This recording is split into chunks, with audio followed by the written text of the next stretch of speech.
Welcome to my kitchen. In this video, I'm going to show you a very simple, easy to execute meal prep recipe for turkey meatloaf. So what you want to do first is preheat our oven to 400 degrees so that we're not waiting for that to warm up after we've already prepped. Then you're going to want to get yourself either a sheet pan with a lip around the edge, not a cookie pan, or some 9x9 brownie pans. Something with a lip is what I'm after, just because the juices from these turkey loaves will come out of the turkey and drip onto the bottom of the oven, causing a lot of smoke and possibly a fire. So this is just going to alleviate that. Plus, that moisture staying in the pan keeps those loaves moist during the baking process. Then you're going to get yourself your 93% lean ground turkey meat. You do not want to go under 93%, otherwise you're going to lose too much of the turkey meat in the baking process, and you'll have these weird little pucks. They suck. 3 pounds. I bought 6 pounds because I'm making several orders here. And what you're going to do is portion out each into small little footballs. So I've got 8-ounce portions here. You're going to want to take a nice scoop, roll it into a football shape, like such. And then what I do is push in the sides and place that in the pan here. And I will be continuing this until we're all done here. So what you want to do is just keep on rolling out that turkey football, push both sides. If you're going to make a female portion size, you want to go with a 4 to 5 ounce portions for these turkey loaves. Male, you want to go with 6 to 8 ounce. I'm making 8-ounce portions right now. Let's see. And then once we're done creating the loaves, we're going to season the outsides thoroughly. I like to use a special blend of seasonings that I get from Costco that I love and I put on everything, called the Gibson's seasoning salt. It has salt, onion powder, I believe garlic powder, and a touch of rosemary in there. And that really kicks off well with prepping my loaves, and I've seasoned them with the Gibson's seasoning salt very thoroughly with a nice coating. What you're going to want to do is just add it on very, very heavy so that it's like a crust over the top. Then I also added a heavy, thick coating of garlic powder as well.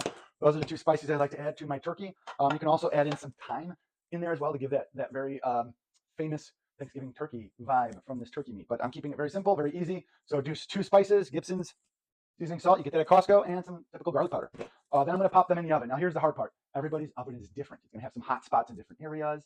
So I can tell you a range of time, but it's really going to be dependent on your oven. So what I suggest is get yourself a digital thermometer. These beauties right here will tell you if your turkey is ready in time and you're not overcooking it, because that's what we really want to avoid, is overcooking turkey loaves. Then they become very dry, they fall apart, and they're hard to eat. So I prepare my turkey loaves in the oven for at least 15 minutes, and at that point I start checking with the thermometer to see if each loaf has reached 160 degrees. Typically I will have to put them back in for another 5 to 10, but that's when I start judging where we're at, because like I said, all ovens are different. You're going to have hot spots in different areas of your oven that can cook those turkey loaves faster than the other loaves. So you're going to want to temp them all.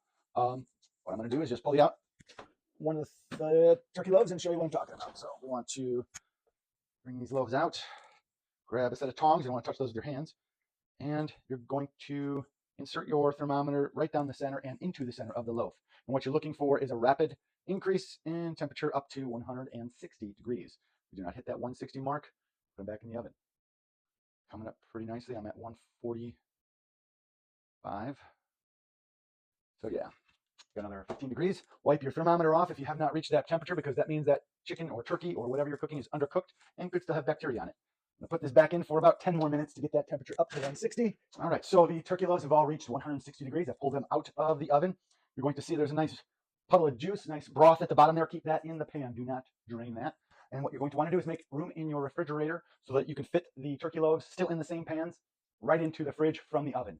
That's going to rapidly cool those turkey loaves, and it's going to help pull that moisture back into the turkey loaves that it's sitting in. So it's going to actually suck that back in like a sponge, keeping them nice and moist for preparation and slicing later, which I'll show in a moment.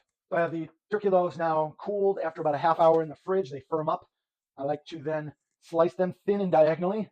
So when I place them in my meal prep containers and then later on reheat them in the microwave or oven, they warm up more evenly when they're sliced. Also, I can add them to other meals if I don't want to have, just say for instance, a full meal. I can add half very easy, and I can make sandwiches out of this.